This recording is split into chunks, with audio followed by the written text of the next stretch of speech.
What's up, guys? Travis here from the Honest Vape Reviewer.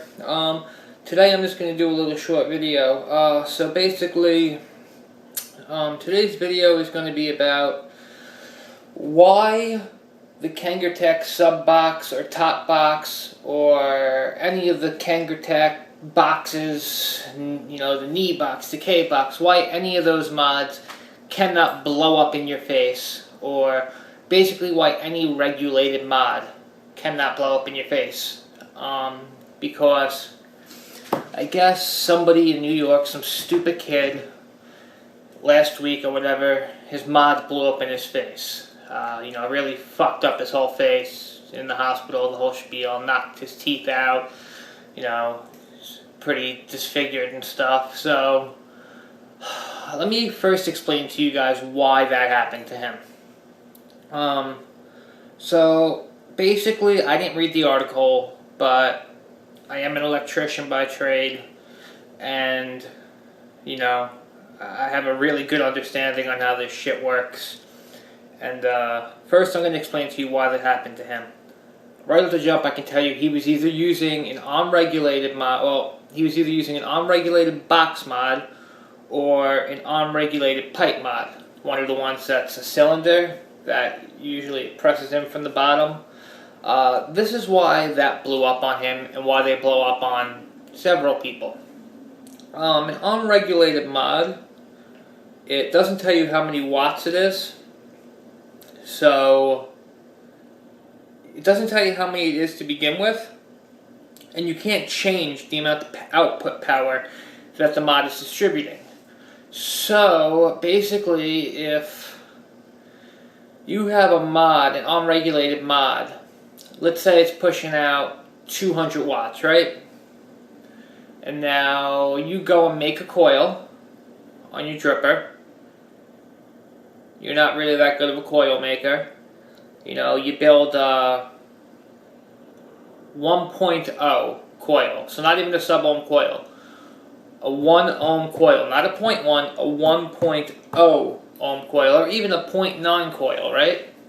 And you build it, you put it in, you wick it, you put your juice on, you go to take a hit, you take a couple hits, whatever, everything seems fine and dandy. It's getting really hot because it's a 0.1, whatever, a 1.0.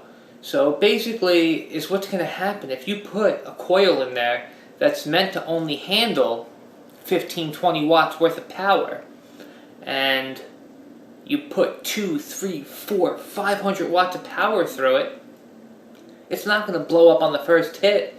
But yeah, it's going to blow up, because what's going to happen, essentially, is your wire is going to get so unbelievably hot.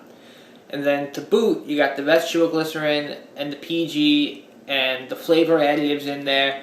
And a lot of flavor additives have alcohol in them. Now the companies tell you that the alcohol isn't in there by the time you're vaping it, which is pretty much true. But the substance and the molecular product of alcohol is still there.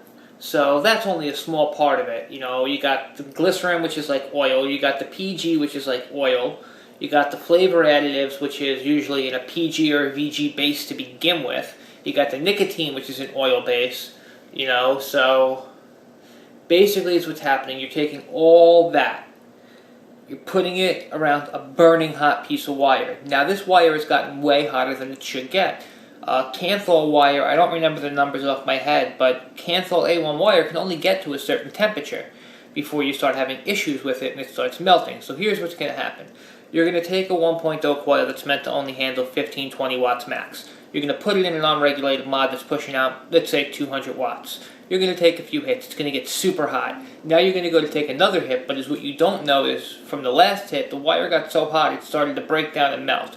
So now, because it's unregulated and it has no safety features, you're not going to get a short warning. So it's going to fire when you press the button. And what's going to happen is you're going to press the button, and it's basically going to ignite the VG and PG that's in there. So it's probably 3,200 degrees at this point. And with that, you got your short and your battery. So you got all real quick. You got the fire, which hits your battery, boom, blows up in your face. That's what happens. Now, this is why that'll never happen with one of these. or any regulated mod for the most part. For starters, these only go up to 75 watts and the other ones only go up to 50 on the Kanger. So you're not going to be able to get any coil hot enough to explode in this anyway. Second, all these regulated mods have short protection, so it won't fire if the coil shorts out. And third is if you build a defective coil, it's not gonna fire it. And if you build a defective coil in the aspect that it just for some reason doesn't sit right, it'll go from 0.3 to 1.7 to 2.2, change every hit. You're going to know immediately with this, because you're going to have it at, say, 25, 30 watts. You're going to go to take a hit, and it's going to be so hot when you go to take that hit, you're going to say, what the fuck? There's something wrong with this coil. So you're going to take it out, change it, play with it, whatever. Another thing is, if you buy a store-bought coil, never going to explode ever. Just not humanly possible. But yeah, if you're using a regulated mod, doesn't matter, you do not have to worry about it blowing up. It's never going to happen. It's not even possible for it to happen. So I wouldn't worry about it. I got a couple emails this week, asking me how to avoid your kangertech sub box or top box blowing up in your face. So here's my video reply to that, guys. It's not going to happen. Don't worry about it. Hope you guys enjoyed this video. Hopefully sometime this week I'm going to be doing that tutorial video on how to build the claptons for the Kanger sub box and top box. But until then,